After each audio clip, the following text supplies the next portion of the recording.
Hi, I'm James at Bespoke Airsoft and welcome back to another episode of Bringing It Home, and we're taking another look at the DT4 series because they've released some new models in these new funky colours that they're doing, so stay tuned and we'll get straight into it.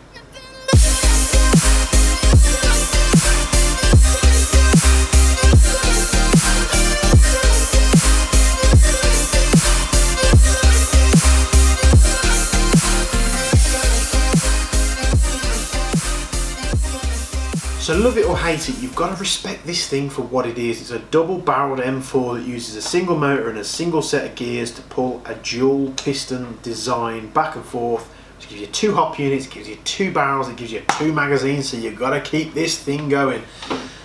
So just like the other DT4 that we've loosely covered before on this channel, many features you can see similar to the LS12s that we reviewed earlier in the week.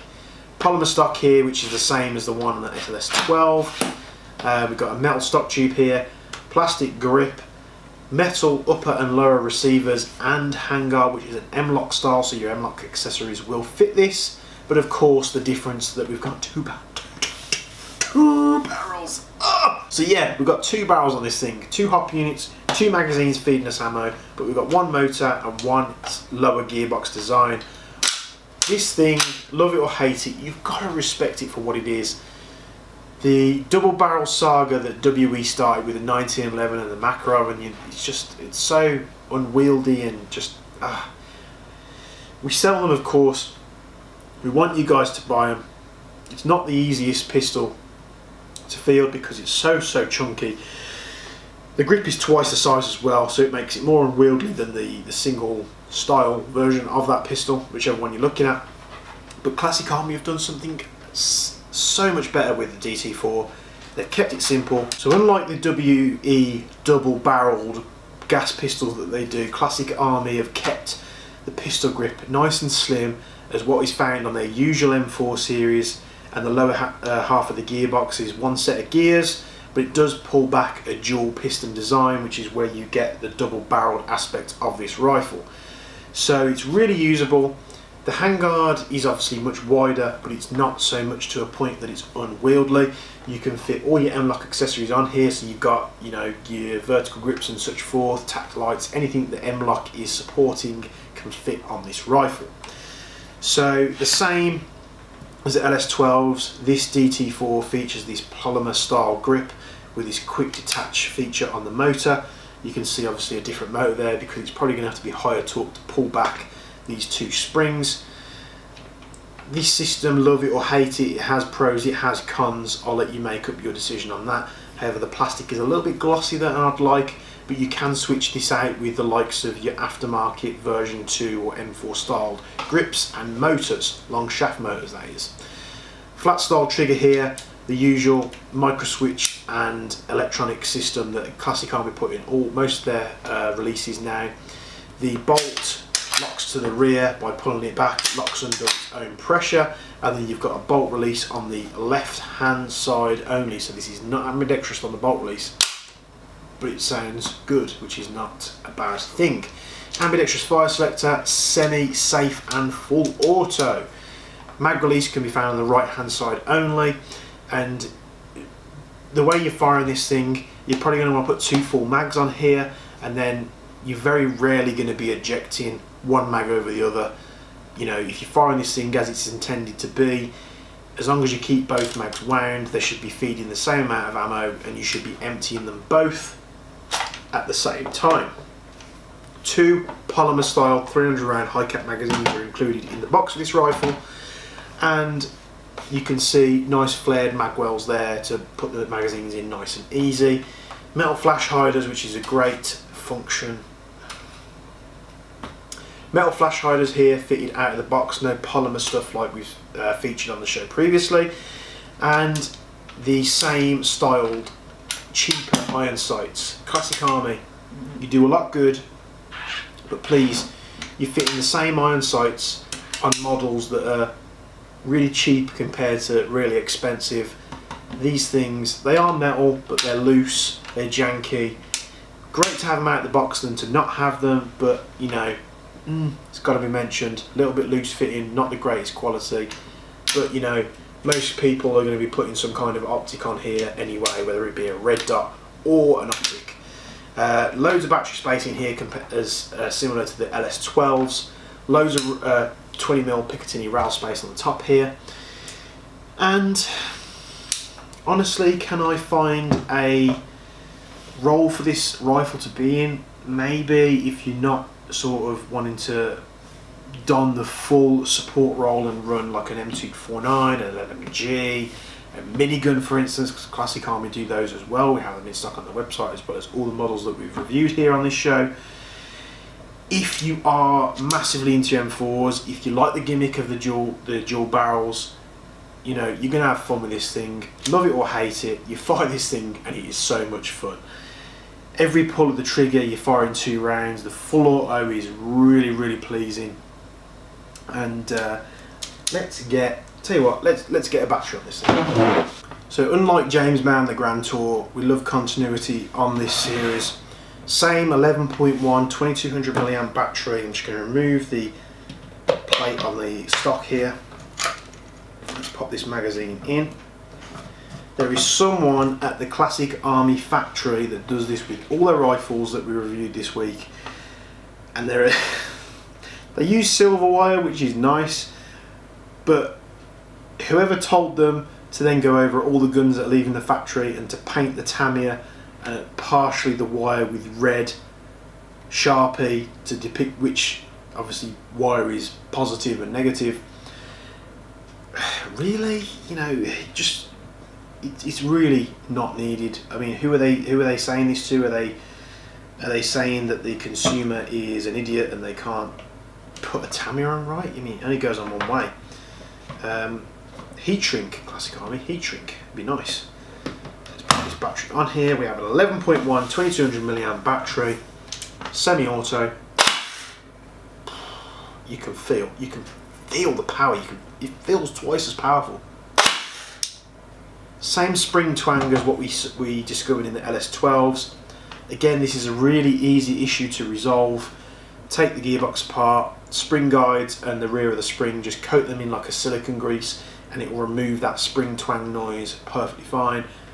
Again, Classic Army, do this from the factory, guys. It's you know, it's a simple thing. Everybody knows it. Do it from the factory. Consumer won't have to worry about it. Flick it to full auto. My God, this thing is loud. It feels powerful. It feels like you're putting out twice the firepower compared to like a normal M4 with a single barrel. But I tell you what, let's fill these magazines up with some BBs. Let's chrono this thing. We're going to have to chrono the barrels one by one to save us shooting the chrono in half.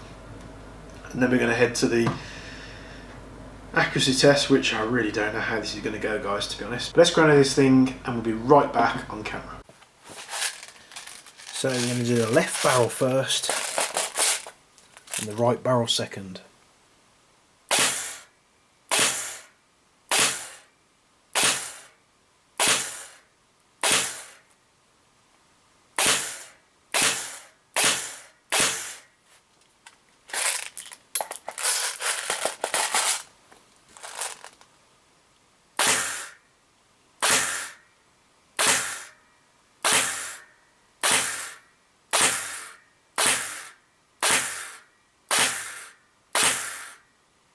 So what you'll see there from the chrono results is we actually had 2 different values from each barrel.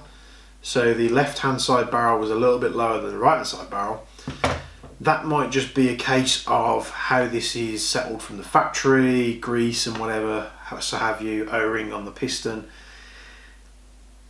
But what you will find next is how it sort of carries on to the accuracy test. So I'll put that up on the screen now.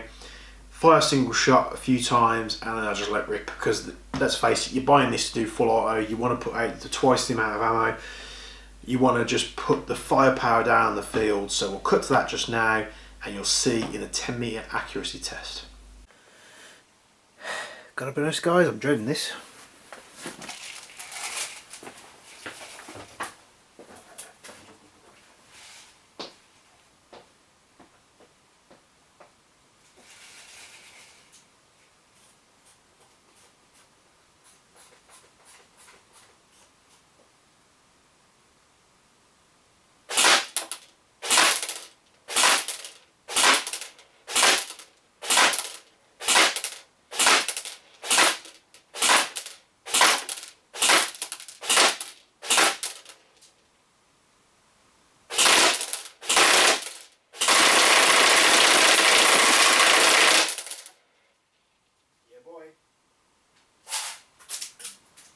So the accuracy test, you'll see they're just a little bit, depending on how you're looking at me at the screen, it might have been a little bit that way. So left hand barrel was down here, right hand barrel was up here. I haven't messed with this out of the box. The hop could be set different on each barrel, but I've got to be impartial with every rifle that we do and pistol that we do when bringing it home. I'm literally putting 0.2 gram BBs in the magazines, putting them in the gun, putting the battery on, and just firing at a target at 10 meters. Of course, with all the guns that we review on this show, you probably could get better results, whether you're putting heavier ammo, you're setting the hops, really dialing them in. But this is just literally out of the box as it is, and there's no sort of me getting involved with changing bits here and there, and that's as unbiased as I can be. Left hand side cylinder was putting out a little bit less pressure than the right hand side cylinder. I don't know whether this is a case with all of them out of the box. I imagine this is just this sample that I have here. With that 309, it would be on point with what the LS12s are doing. I mean, the way that this system works, I wouldn't expect one side to be lower than the other on every rifle. I dare say it's just a case that the piston isn't sealing as well as the right hand side. But I've had absolute fun with this thing. It is one of those gimmicks where it's a double barrel thing, but I think in terms of a double barrel gimmick, this is the most usable one you can find on the market in comparison to the pistols and stuff that WE does. Like it or hate it, literally, if you see someone at your local field with one of those things, just go and ask if you can have a blast with it, because this is tons of fun. Firing it on full auto. The first thing that I want to do is I want to put 2 tracer units on there, and I just want to fire like a TIE fighter, because that's what I imagine it would be. Green tracers, 2 inches apart, bap, bap, bap, bap, bap, and it, most fields aren't going to let you do that kind of fire rate in times of CQB and such, but woodlands, if you in the winter when it's getting a little bit darker, 2 trace units on there if you can afford to put the 2 trace units on there. This is of course 14mm counterclockwise thread. Slimline trace units you're going to need to make sure they don't foul each other. Anything thicker in diameter is obviously going to cause you an issue, but this is great fun to shoot. It is literally just 2 cylinders to 1 lower half gearbox. These aren't the cheapest rifles on the market, I can fully understand that. It's nice that Classic Army are doing these in the different colours now. We've got the black, we've got the grey, and we've got the bronze, of course. And it's nice. Okay, let me put my sort of airsoft head on and say, like, if I was as an airsoft looking in, would I find a space in my sort of airsoft armoury for this thing? If I've got the budget there, yes, I can see it. If you're looking at picking up a rifle that for your sole purpose, let's say you don't have an M4 but you want to buy an M4, this is a little bit extreme if you want to run it on all fields, because I imagine some fields will be a little bit sort of funny with this thing. But if you've got the money and you want to have a blast, this thing, just like other things that we've done on the show, is just an absolute fun to shoot. And the amount of noise this thing makes, I mean, firing it on full auto is da da da da da. It's twice the cylinders, twice the inner barrels, twice hop units, just chucking out that ammo, and you want to hold full auto down. That's the type of thing that I'm trying to put across here. You want to hold full auto. You want to put some targets up in your garden with the sort of destructible. And just let rip with this thing and cause some destruction. So what I will say is, if you're using one of these things on the field, please respect those other airsofters that will be on the receiving end of this. But if you're assaulting a building, you want to put some fire down to keep people's heads down while your team advances, what's better. You could do the same thing with 2 M4s, 2 regular M4s, and just putting the fire down. But you haven't got to do that with this, because it's all engineered in the package for you. I had great fun with this thing. I hope you have too. Please hit the subscribe and the bell notification to be notified when we put new videos up, and hit the like button if you like this video. I've had some fun with this thing. It is a bit of a gimmick, yes, but he's the most usable double barrel gimmick out there on the market, and we'll see you in the next video. Thank you.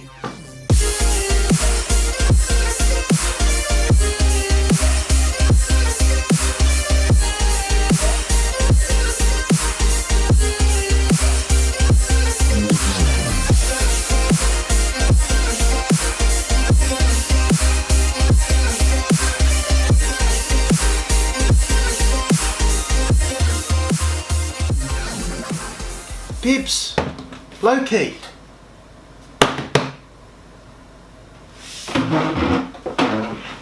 Hey everyone, this is Loki and he is a twat. He will mess with everything, he will cause disturbances, and he'll also moan in the middle of the night to get attention that he doesn't want because he's the most gothic cat I have ever come into contact with.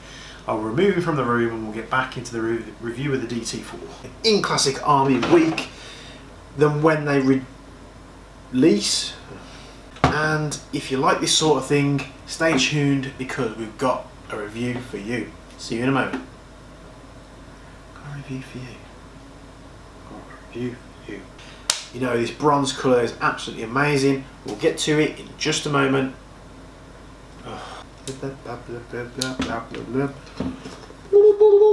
Yes, we're looking at the Start from the beginning. Finlandia! Finlandia, help me! I'm James at Bespoke Airsoft and welcome back to another episode of Bringing It Home. Yes, we're having some fun tonight because we're taking another look at the... For fuck's sake! Hi, I'm James at Bespoke Airsoft and welcome to another episode of Bringing It Home, and we're having some fun tonight because we've taken an... Just shoot me now.